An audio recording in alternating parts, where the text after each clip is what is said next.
हाँ जी स्टूडेंट्स, आगे है कॉम्बिनेशन ऑफ रजिस्टर। न्यूमेरिकल्स भी आते हैं कॉम्बिनेशन रजिस्टर। जैसे आपको बताया था, रजिस्टर्स इस तरह से दिए जाते हैं। अब इनको कंबाइन करना है। अलग अलग मेथड है इनको कॉम्बिनेशन करने का। पहले हम दो फॉर्मूले ड्राइव करते हैं अगर इनको सीरीज़ में कनेक्ट कर दिया जाए। दूसरा होगा अगर इनको पैरेलली कनेक्ट कर दिया जाए। सीरीज़ में कनेक्ट करने का मतलब क्या होगा? When the number of resistors are set to be are connected in a series if these are joined end to end. अगर एक का एंड दूसरे के एंड से कनेक्ट हो रहा है, दैट मीन्स ये है सीरीज़ के अंदर। सीरीज़ के अंदर the same current is flow, ये याद रखना है आपको। सेम करंट फ्लो होगा हर एक रजिस्टर के अंदर। Then potential difference applies across, हर एक के ऊपर पोटेंशियल डिफरेंस अलग अलग होगा। अब सीरीज़ के अंदर तीन रेजिस्टेंस लगा लिए, R1 R2 R3 मान लिया। अब करंट जो जा रहा है वो बैटरी के थ्रू जा रहा है और वो सेम जा रहा है आई करंट इन तीनों में। पोटेंशियल डिफरेंस R1 के साथ V1 है, R2 के साथ V2 है। ये वोल्ट मीटर लगा दिया जो पोटेंशियल डिफरेंस को चेक करेगा अक्रॉस ईच रजिस्टर। अब टोटल पोटेंशियल डिफरेंस कितना होगा? तीनों का सम V1 plus V2 plus V3। अब ओम्स लॉ के अकॉर्डिंग V होता क्या है? V is equal to I R. तो V की रिप्लेसमेंट आई आर, V1 की रिप्लेसमेंट क्या हो जाएगी? आई आर वन, V2 की आई आर टू, V3 की आई आर।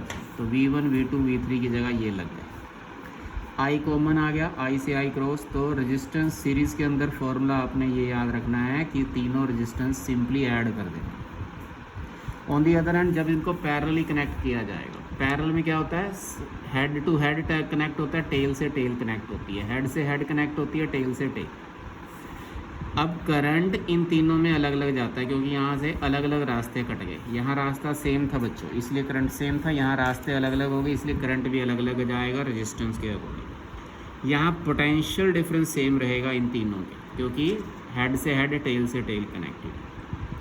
अब यहाँ पर टोटल करंट क्या आएगा? I1 I2 I3। जैसे वहाँ V1 V2 प्लस V3 लिया था, वैसे ही अब करंट अलग अलग है तो इसलिए I1 I2 plus I3। Ohm's law के अकॉर्डिंग I क्या निकलेगा? V by R।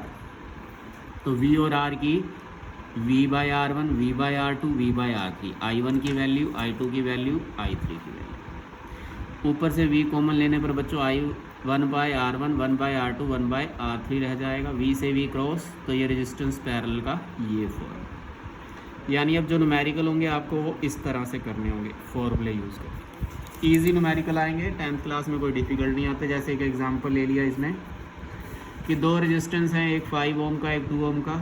पहले तो बताओ रिजल्टेंट रेजिस्टेंस क्या होगा।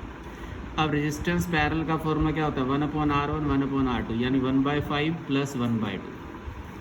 एलसीएम लिया, 1/RP क्या आया? 7/10। अब RP उलट करके लेकर जाएंगे तो ये भी उलट जाएगा। तो रेजिस्टेंस पैरेलल में क्या होगा? 10/7। ये 10/7 यानी 1.5 ओम रिजल्टेंट रेजिस्टेंस है। ठीक है। अगर सीरीज़ में लगाया हो कोई चीज़, जैसे 1 ओम, 2 ओम, 5 ओम, 10 ओम, ये लाइन से लगे हों, तो इनका रिजल्ट क्या आएगा? इन चारों को ऐड कर दो तो रिजल्टेंट रेजिस्टेंस 18। ठीक है बच्चों। अब इसके अंदर नेक्स्ट जो टॉपिक आता है वो आता है heating effect of electric current. इसे जूल्स लॉ ऑफ हीटिंग भी कहते हैं। मोस्ट इंपॉर्टेंट टॉपिक है ये आपका। क्या होता है heating effect of electric current? सबसे पहले आपने जो इन चैप्टर के अंदर 3 टॉपिक किए हैं, करंट का, पोटेंशियल डिफरेंस का और ओम्स लॉ का, ये 3 याद रख लो। ये करंट की डेफिनेशन थी, ये उसका फॉर्मूला, ये पोटेंशियल डिफरेंस की उसका फॉर्मूला, ये ओम्स लॉ। अब करंट वाले से यहाँ से क्रॉस मल्टीप्लाई करके क्यू क्या आएगा? IT। ये लिखा Q is equal to IT। इधर से क्रॉस कट करके क्या आएगा? W is equal to VQ। और ये तीसरे वाला V is equal to IR। अब क्या करना है? क्यू की वैल्यू यहाँ से, V की वैल्यू यहाँ से, यानी इन्हीं दोनों की वैल्यू बीच वाले के अंदर पुट कर देंगे। तो W is equal to V की जगह IT, V की जगह IR और Q की जगह IT। वैल्यू रख दी, I से I मल्टीप्लाई हुआ तो ये हीटिंग इफेक्ट क्या आया? I² RT। ये फॉर्मूला है। यानी किसी सर्किट के अंदर हीट कितनी इवॉल्व होगी वो डिपेंड करती है उसके अंदर करंट पर, रेजिस्टेंस पर और टाइम पर। अगर करंट ज़्यादा है तो भी हीट ज़्यादा होगी, रेजिस्टेंस ज़्यादा है तो भी हीट ज़्यादा होगी, टेम्परेचर ज़्यादा है तो भी हीट ज़्यादा होगी। क्लियर? फिर इसके साथ रिलेशन आता है 5 मार्क्स के अंदर कई बार क्वेश्चन आ जाता है, how electric power and inter relation with the potential difference, current time, resistance. ये इन तीनों चारों से मिलकर कई फॉर्मूले बनते हैं। पावर पहले डेफिनेशन देखते हैं होती क्या है।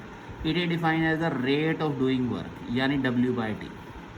अब वर्क डन को एनर्जी भी लिखते हैं यानी इसको E/T भी लिख सकते हैं। यानी एक फॉर्मूला ये हो गया, एक ये हो गया। यहाँ से एक 1 वॉट का भी सिस्टम बनाते हैं। पावर की यूनिट क्या होती है? वॉट। अगर किसी को डिफाइन करना हो 1 वॉट तो 1 वॉट क्या होगा? 1 what is the power when 1 joule of work is done in 1 second, तो उसको 1 वॉट भी कह सकते हैं।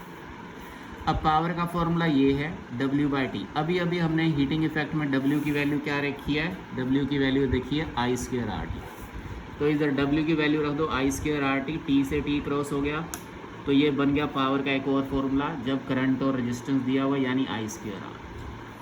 अब ओम्स लॉ के अकॉर्डिंग यहाँ I की वैल्यू लिख लो V/R, तो I की जगह V/R लिखोगे तो क्या हो जाएगा? V²/R², R से R कट गया तो एक पावर का फॉर्मूला फिर से आ गया।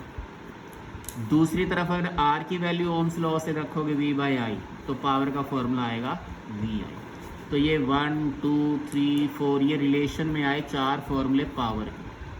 डिपेंड करता है आपको क्वेश्चन में दिया क्या हुआ। अगर करंट और रेजिस्टेंस दिया हुआ तो ये फॉर्मूला पावर का, अगर पोटेंशियल और रेजिस्टेंस दिया होगा तो ये फॉर्मूला पावर का, अगर पोटेंशियल और करंट दिया होगा तो ये फॉर्मूला पावर का। तो डिफरेंट डिफरेंट फॉर्मूले हम यूज़ करेंगे न्यूमेरिकल में जब जब यूज़ हो। ठीक है बच्चों, कल न्यूमेरिकल देखेंगे बाकी वाले।